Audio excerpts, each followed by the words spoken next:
Hey guys, welcome back to England Exchange, where we're gonna try and get Ashley's bad ending. So I went up to this point right before we admit to liking her. So I've done everything I've done before, except I've just been more of a jerk, basically, to everybody in the hostel. Because it seems to play into these bad endings somehow. Anyway. So this time I'm going to pick the don't be a doormat option, and we're going to see how that goes over with this girl. It's great that you're a nice person, but most people aren't. You shouldn't let people walk all over you. If you allow them to hurt you, then they will. That's a horrible way to think. If you don't trust anyone, how could you ever love anyone? Was she right? I never been in love. Was that actually my own fault?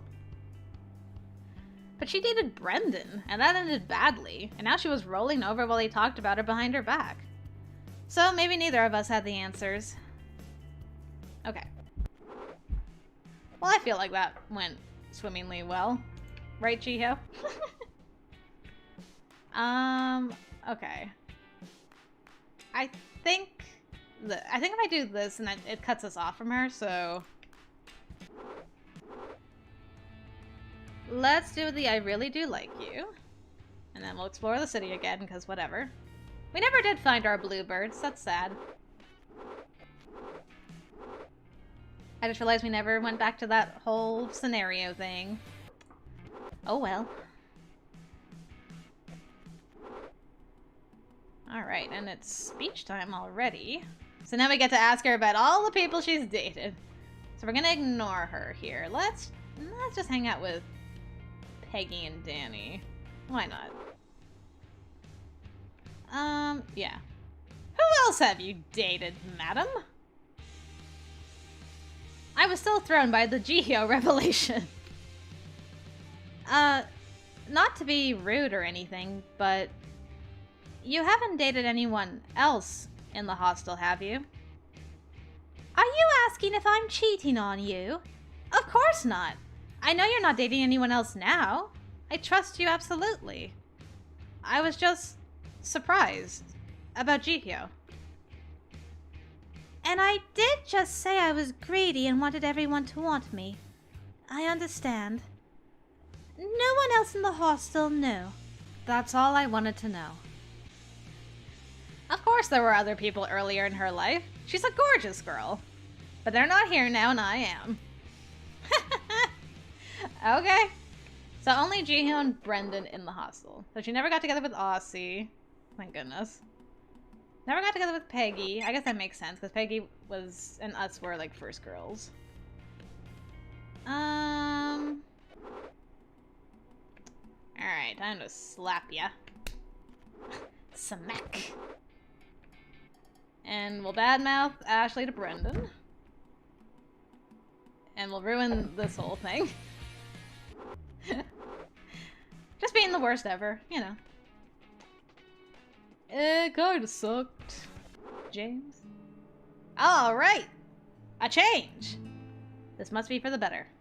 I mean, the bad end. You know what I mean. Hey. I jolted with surprise. Ashley stood in my doorway, a hand on her hip. I hastily shoved my underwear out of sight and stood up. Like, she hasn't seen that before? I was in the middle of doing laundry. Packing, really, and we hadn't spoken in weeks. What did she want now? You're leaving tomorrow, right? Oh, you came to say goodbye.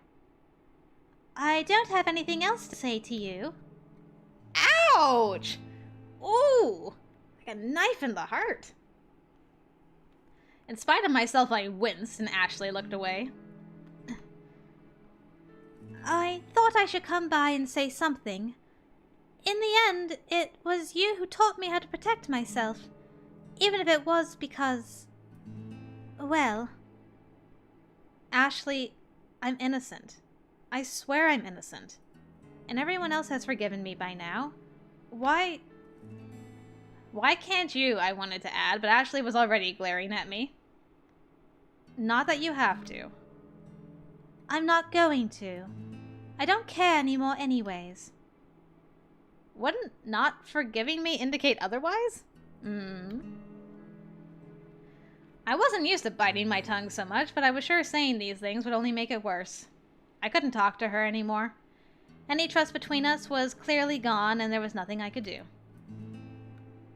Regardless of how things went between us, I still considered you a friend and had a good time with you before we went bad. A friend.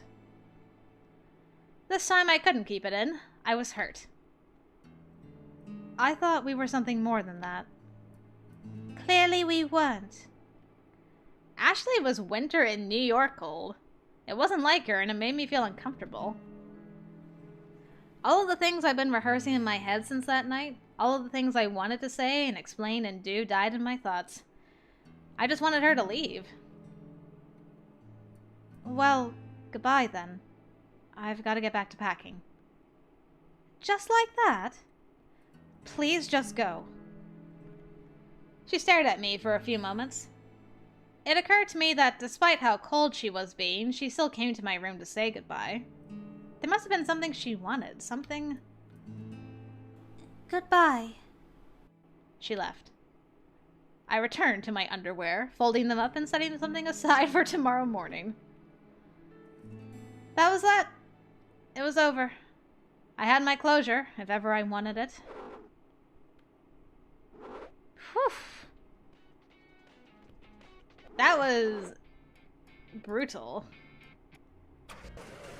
Like, really brutal.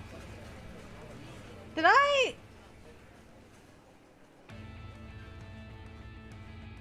feel like...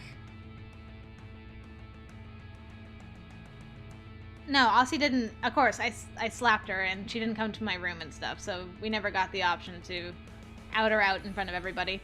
Okay, I'm pretty sure I got that bad ending. Yep, that was ice cold. There was one thing I wanted to do, though, and I completely forgot about it. Let's see.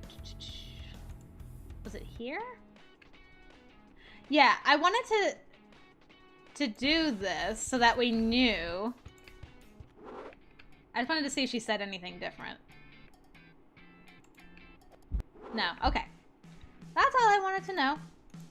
So nothing changed with that. I had totally forgotten to try that. Oh, wow. Okay, I think Ashley had like the most brutal bad end and neutral end. Yike! Girl roasted me and broke my heart simultaneously. So good job, Ashley. I guess. But we did it. That was the smoothest endings we ever did, trying to get somebody's like neutral and bad endings. Aside from Danny. Danny was also fairly easy to do. So thank you very much, Ashley, for at least being simple and not like Peggy. Good grief, that was complicated. Anyway, we are done with England Exchange for now, which means it's time to go back to Hakuoki, and I'm really excited because it's time for the youngest captain, Mr. Heisuke Todo. So I'm very excited to get back to that because the first part of his route was so sugary sweet. So I can't wait to see how things develop from there with those two. So if you'd like to join me, I hope I'll see you over there, guys. Thanks again for watching, and until next time, I will see you later.